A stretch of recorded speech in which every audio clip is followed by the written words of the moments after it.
नमस्कार, स्वागत है आप सभी का। मैं हूं आपके साथ लोकेंद्र त्यागी। सोमवार को दिल्ली में जो कुछ हुआ वो सबने देखा। नई सुबह है लेकिन प्रदर्शन अभी भी जारी है कॉकरोच जनता पार्टी का।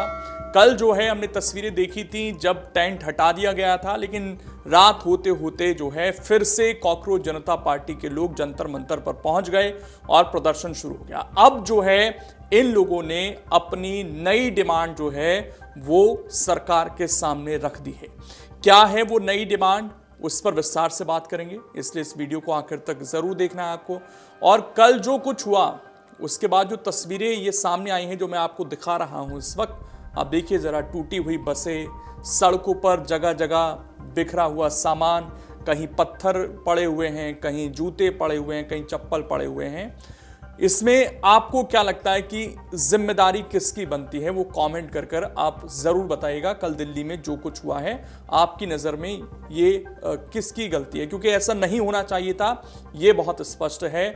और जब कोई इस तरह का प्रोटेस्ट होता है ना, तो उसमें कई बार वो भीड़ में तब्दील हो जाता है, और कल भी ऐसा ही कुछ होता हुआ नजर आया। कोई चेहरा नजर नहीं आ रहा था कि इस आंदोलन का चेहरा कौन है, और उसके बाद की जो तस्वीरें हैं वो तो सबने देखी। लेकिन जब मंगलवार का दिन आया तो प्रोटेस्ट जारी है, और इस बीच जो सीजेपी के प्रवक्ता हैं आशुतोष रांका, उनका बयान सामने आया है दोनों तरफ से, क्योंकि बयानबाजी चल रही है।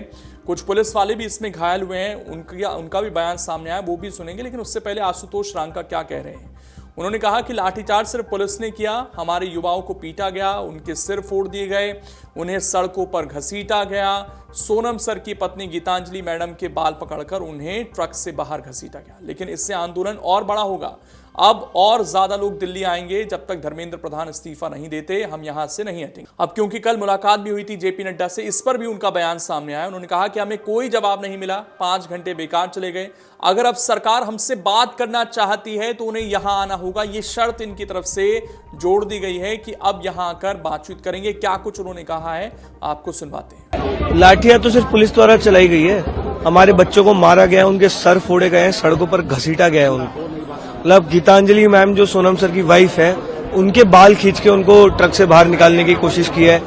जो ट्रक, जो साउंड सिस्टम, पूरे इतनी बड़े संख्या में लोग आए थे, उनको मैनेज करता है, उस ट्रक का शीशा फोड़ा गया है।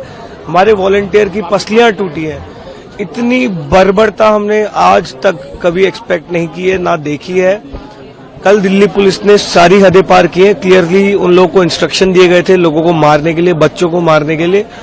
बट आंदोलन इससे अब और बड़ा होगा। कल जितने लोग दिल्ली पहुंचे हैं उससे कई गुना ज्यादा लोग दिल्ली पहुंचेंगे। हम लोग यहां से नहीं हिलेंगे जब तक धर्मेंद्र प्रधान इस्तीफा नहीं दे देते। आप लोग सरकार से भी मिले थे, जेपी नड्डा से बातचीत हुई, क्या कुछ उधर से रिस्पॉन्स आया? कोई रिस्पॉन्स नहीं आया। हमारे 5 घंटे खराब किए गए। अब सरकार को अगर हमसे बात करनी है तो सरकार यहां पर आएगी, तभी बात होगी। एक तरफ सीजेपी ये कह रही है कि हमारे छात्रों को पीटा गया, दूसरी तरफ पुलिस वाले भी ये कह रहे हैं कि भैया हम पर भी हमले हुए। और कुछ पुलिसकर्मी अब सामने आए हैं जिनको बुरी तरह से चोट लगी हुई है, वो भी अपनी कहानी बता रहे हैं, उनको भी जरा आप सुनिए। हमारी ड्यूटी थी यहाँ जनपथ पे, क्लरीज होटल के सामने। वहाँ पे जाने बहुत ये प्रोटेस्टर इकट्ठे हुए थे, दोनों कैरिजवे में थे। हम इधर सामने वाले कैरिजवे में थे, दोनों कैरिजवे से पत्थर आने शुरू हो गए। पुलिस ने उनको समझाया लेकिन वो समझ में नहीं आए, जिसमें सिपाही से लेके और आईपीएस तक काफी इंजर्ड हुए। और एक लड़की को तो काफी चोट आई, उसमें जो है ना सिर में पत्थर लगा, उसको मेरे हाथ में लगा, इनको हाथ में पैर में लगा। एक एएसआई थे वो गिर गए। गिरने के बाद में उन पे और हमला कर दिया। उनको ये सब इंस्पेक्टर अजय कुमार जी है, उनको बचा रहे थे, तो इनको भी काफी चोट लगी जो है ना उस टाइम पर। लेकिन उनके पास समझ में ये नहीं आया कि उनके पास पत्थर कहाँ से आए एकदम से। पत्थर वो क्या प्री प्लान लेके चले थे या कैसे था। तो कुल मिलाकर ये जो गतिरोध सोमवार को हमें देखने को मिला, ये मंगलवार को भी जारी है, ये प्रदर्शन जारी है। सोनम वांगचुक भी कह रहे हैं कि मेरी जो हंगर स्ट्राइक है वो जारी रहेगी। अब रास्ता क्या निकलता है इस पर, क्या सरकार अब बातचीत के लिए दोबारा तैयार होती है नहीं, ये फिलहाल देखने वाली बात है। बाकी इस पर आपकी जो भी राय है कमेंट करके जरूर बताइएगा। अगर आप ये वीडियो YouTube पर देख रहे हैं तो हमारे चैनल को सब्सक्राइब कर बेल आइकन दबाएं, और Facebook पर देख रहे हैं तो हमारे पेज को लाइक करें।